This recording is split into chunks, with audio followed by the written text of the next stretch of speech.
hit like and subscribe. You're watching the Marc Lamont Hill official YouTube channel.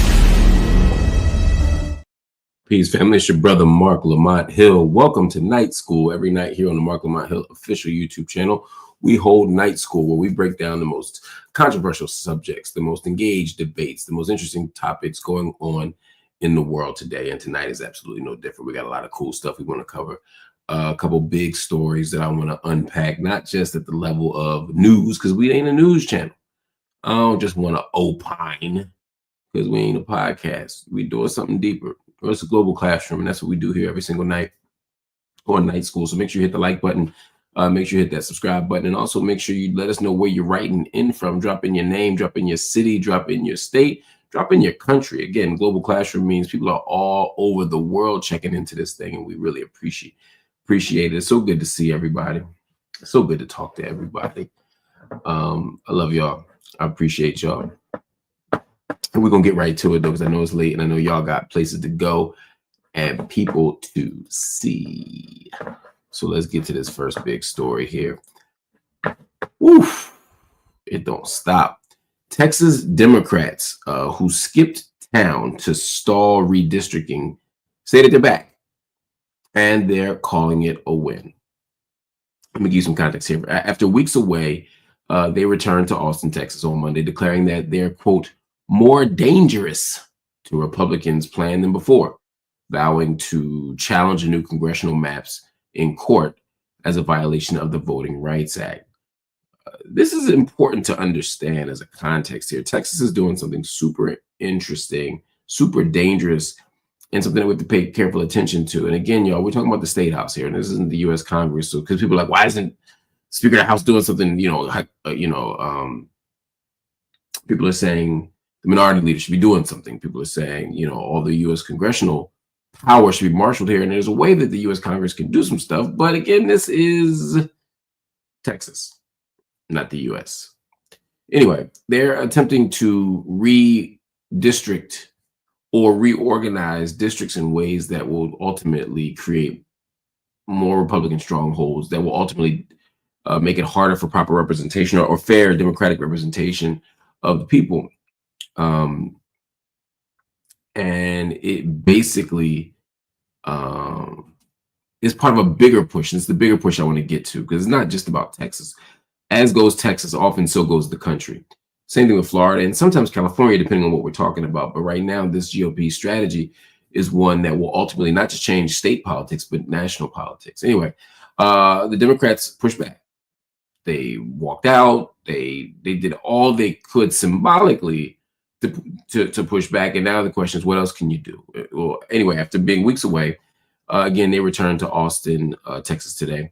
Governor Greg Abbott, has already called another special session to push through these new redistrict maps, which are designed to lock in the gains that the GOP achieved in the U.S. House of Representatives ahead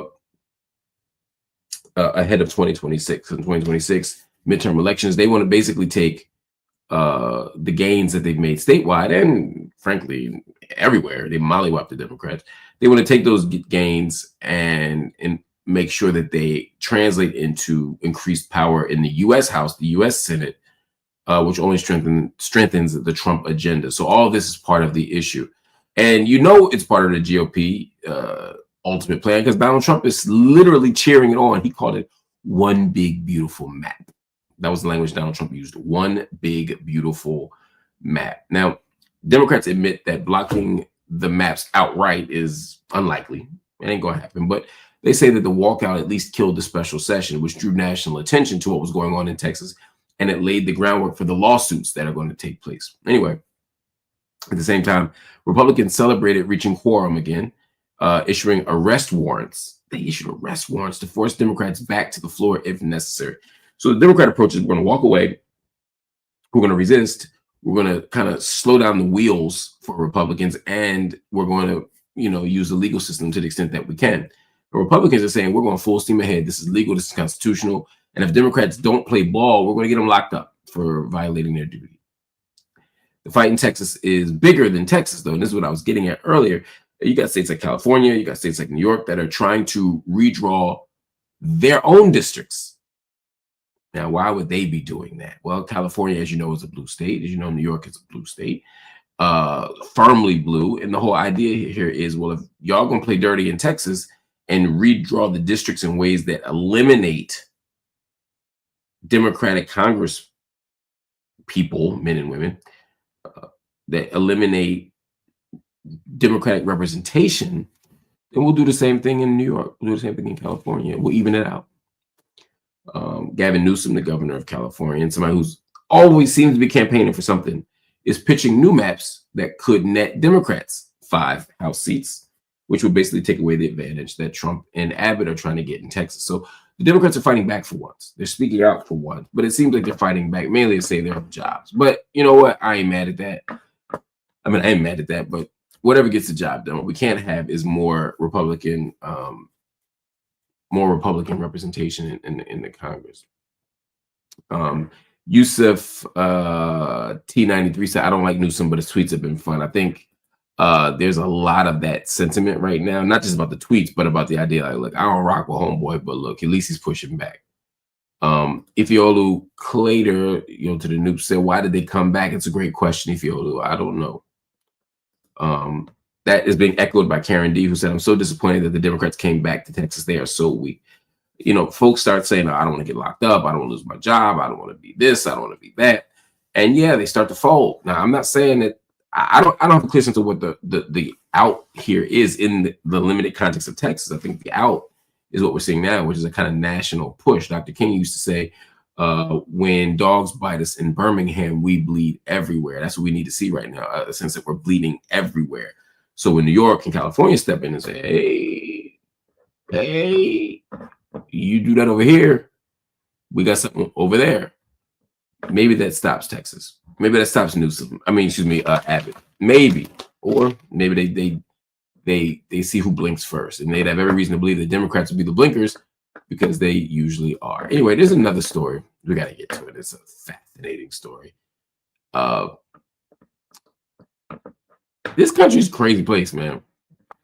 And every time I feel like we've reached the edge of what crazy could look like, more things happen. Every time I feel like we've lost our sense of dignity or our sense of possibility, something else happens. Anyway, I'm going to show y'all this clip because if I don't show you the clip, you're going to think that I'm exaggerating. All right. So I'm going to show you the clip and then we'll talk about it. But this is from Prager University. And they are wild. I'm going to pull it up from their Instagram just because it's easier. Check this out.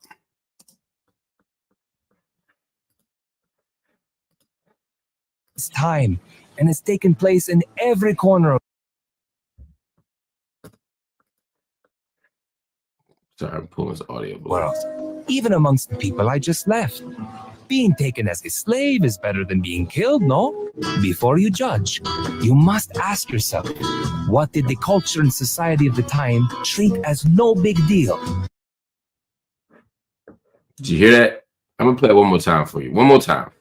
One more time. Slavery is as old as time, and it's taken place in every corner of the world, even amongst the people I just left. Being taken as a slave is better than being killed, no? Before you judge, you must ask yourself, what did the culture and society of the time treat as no big deal? First, so many thoughts here. Well, first, let me give you some context here so you know what I'm talking about. This is a cartoon of Christopher Columbus telling kids that slavery was, quote, better than being killed. And it's the latest flashpoint around PragerU. That's a right-wing media nonprofit company that was co-founded by Dennis Prager, somebody who openly admits that his goal is to indoctrinate children. I told y'all that last week. I said there was a time where the right said learning was neutral, education was neutral. Then they came to a point where they were like, nah, it ain't neutral. We fighting over this thing, and we got the right values. Anyway, the clip, which was shared by D.L. Hughley, as you saw, frames slavery as, quote, no big deal for its time, and is part of a pattern of Prager content that downplays Native American history, specifically settler colonial genocide, violence more broadly, denying climate change, and pushing Islamophobic narratives. Now, despite the backlash against Prager, and Prager has been nasty for years. Just to give y'all some context for y'all who don't know, For those that don't know, like Candace Owens was originally on Prager. Before she was on Daily Wire, she was on Prager. Anyway, Prager is expanding into classrooms. Florida approved its content, shocker, in 2023. And now here's the biggest deal yet. Prager is partnering with the Trump White House. I'm going to say it again. Prager is partnering with the Trump White House. Not just one day after Donald Trump cut $1.1 billion from public broadcasting. Remember, he was assaulting public broadcasting fiscally after insulting public broadcasting rhetorically. He said that it's an indoctrination mill, it's bad content, etc., etc. And so he took all the money from it. And just the day after taking $1 billion from it, 1.1 to be exact, PragerU and the Department of Education unveiled the Road to Liberty exhibit. Now, that's inside of the White House's Founders Museum, and it's complete with an AI-generated Founding Fathers exhibit that is really just spouting conservative talking points. Doesn't even pretend to be neutral, doesn't pretend to be accurate. It's all part of Trump's broader culture war, which includes a sweeping review of the Smithsonian museums, which we talked about last week or the week before, to remove divisive narratives and also to promote American exceptionalism. That review has already led to changes in exhibits and even the resignation of National Portrait Gallery director Kim Sajet. This is ugly. They're normalizing the idea that slavery was no big deal. What do you say? It was happening in the place I just left. This was Columbus's argument. And it's better than being killed. First of all, why are those the two options? We can enslave you or we can kill you. You know, you could also let us live free. You could also leave us there blank alone. You don't have to kill us and you don't have to enslave us. But also the idea that that was the governing logic of the day, that speaks to, again, why we have to hear history and historical narratives from the perspective, not just of the oppressor, but of the oppressed. Because when you listen to Black enslaved people right here, if you listen to the descendants of American slavery right here, we did not say that slavery was better than being killed. If anything, we said, before I be a slave, I'll be buried in my grave. Y'all heard that before, right? Before I be a slave, I'll be buried in my grave.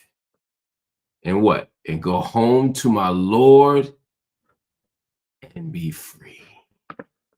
Woo! That used to be a song. Y'all don't know nothing about that. Y'all don't know about that. Y'all don't know about that. Oh, man. Freedom. Freedom, oh, freedom over me. Oof. Oof.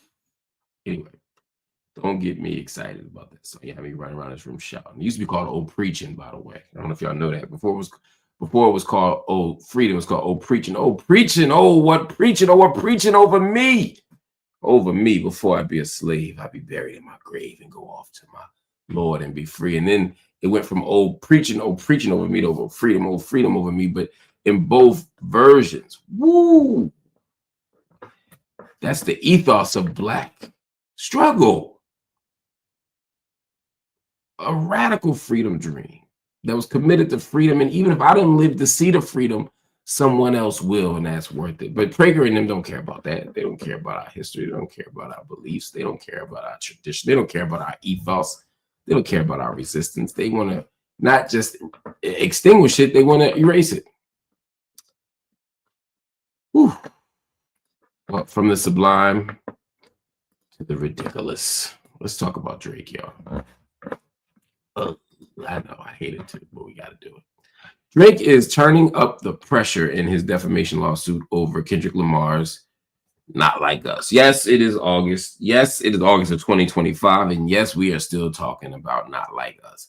The Toronto the Toronto rapper wants a judge to make Universal Music Group, the parent company for both him and Kendrick, hand over an unredacted copy of Lamar's contract, plus any records tied to domestic violence or other alleged crimes by Lamar.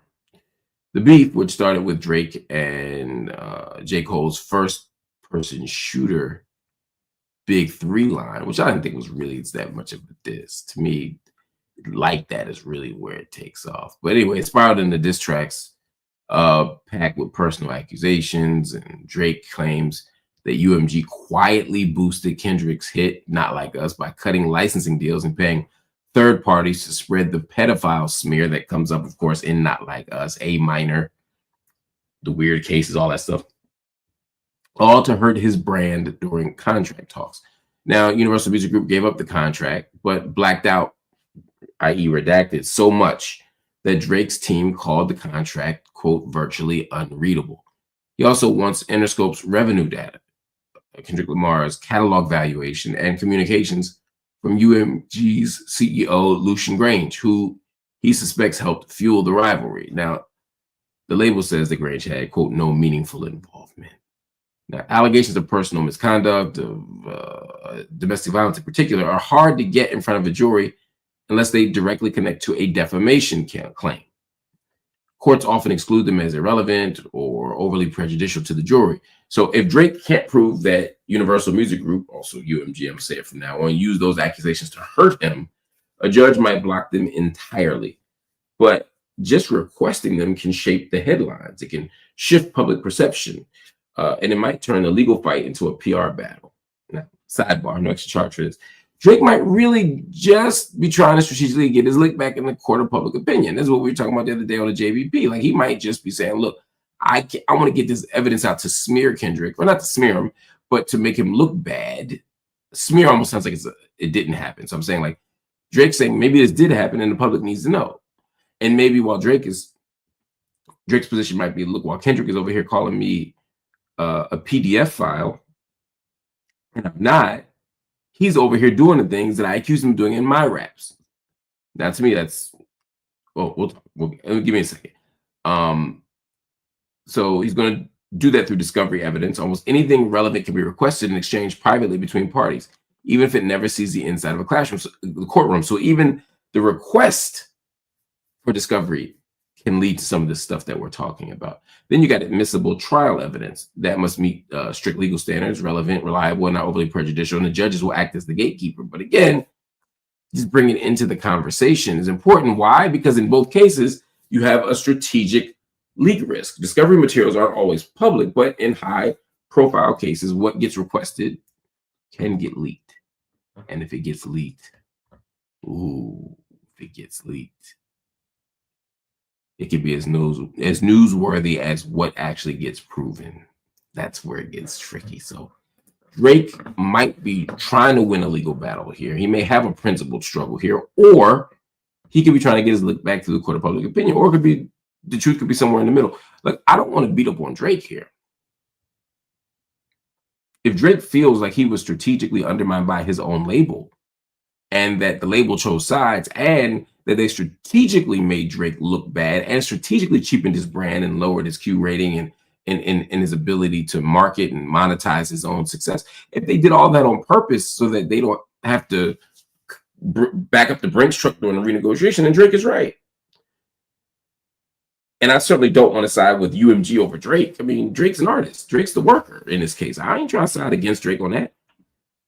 It's just getting harder and harder to understand what Drake's legible strategy is, given the way he's requesting evidence, given the way that he's mounting, or his team is mounting their legal strategy.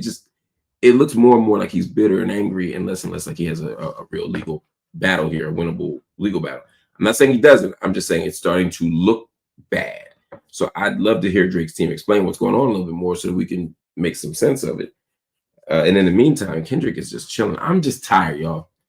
I am tired of hearing about Kendrick and Drake. I would love 6 months with no Kendrick and no Drake.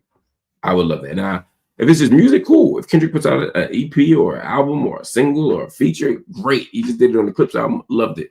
Drake just put out a couple tracks. One of them I liked a lot. One of them I didn't love. But he's putting out more and more music. And I know Drake is very close to putting out I don't know. I'm suspecting Drake is very close to putting out a major project. If he's rapping, I think it's going to be good. So I want to hear it. I can't wait for all of it. Somebody said, man, stop it. Drake benefits from the same system, but now he lost the battle. Now he wants to take it to court. Stop it. Look, Descendant, that's what it looks like to a lot of people. That's what it looks like on its face to me. But I have to believe that there's more to it than that. I have to believe that. Now, what that more is, I don't know. That's what I need to see some more transparency. That's where I need to see some more explanation. Because right now, shit sounds crazy. Yeah. Yeah, it bores me too. All right. One more story before we roll, y'all. Uncle Nearest, the celebrated billion, and I will say billion with a B, $1 billion Black-owned whiskey brand, is now under receivership after potentially. Let me do that all over again. 3, 2. Uncle Nearest, the celebrated $1 billion Black-owned whiskey brand, is now under receivership after a Tennessee judge sided with its lender, Farm Credit Mid-America, in a $108 million loan dispute. The ruling doesn't shut the brand down, it's important to know, but it put its future in the hands of a court-appointed receiver. Founder Fawn Weaver, who launched Uncle Nearest in 2017 to honor Nathan Nearest Green, the formerly enslaved distiller, who taught Jack Daniel, by the way. It's an important point that always seems to happen to us, may be allowed to keep marketing the whiskey to avoid brand damage, but her role as CEO is uncertain. Farm Credit alleges that Uncle Nearest misused funds, including buying a $2 million Martha's Vineyard estate and sold off barrels that had been pledged as collateral. The Weavers, of course, denied this, blaming a former CFO for inflating inventory and noting that Farm Credit reps themselves visited the vineyard property. For what? For social gatherings. For many, the fight is bigger than a financial spat. That's interesting and maybe necessary, but it's not the bigger story here. For many people, Uncle Nearest has become the most successful Black-owned distillery in U.S. history. It's been praised as a premium brand. It's been praised as a cultural landmark. Its story is taught in business schools. It's been celebrated as a corrective to centuries of erasure in American whiskeys. That is a very, very, very white vertical for liquor companies. Anyway, Weaver has been rallying support on Instagram, urging fans to clear the shelves of Uncle Nearest and posting a Black Panther clip after the ruling with the caption, "The race is not given to the swift. Easy is never the expectation or goal." Powerful quote. Anyway, both sides now have until August 20th to propose who will oversee the brand's next chapter. So by tomorrow, at the end of the day, we should know some answers. But I'm hoping that Uncle Nearest is able to thrive and succeed and surmount all the odds and do whatever they can to keep sustaining this Black business and to keep Black business and Black dollars inside of the Black community. Anyway, I love and appreciate y'all. Thank you, thank you, thank you. Oh, wait a minute. My brother Micah. Appreciate you and the rest of the JBTV After Hours fam. Thank you so much. Thank you so much. I appreciate y'all, man. Y'all have no idea. Y'all have no idea, man. It's all love. I still haven't had Uncle Nearest, so I need to do that. I think I own Uncle Nearest. I think I got some in the basement. Let me go pour me a little bit, maybe buy another one just to show love, man. But we gotta support Black business. But I want to get to the bottom of this, and I want to figure out what's really at play here. Anyway, family, I love y'all. I appreciate y'all. Make sure you check me out on Out Zero starting next month. On Fridays, up front, we'll be back up. Also, check me out on the Joe Budden podcast twice a week, Wednesday and Saturday. I can't just tell you how excited to be here with y'all every single night. I love y'all. Appreciate y'all. See you soon. Peace.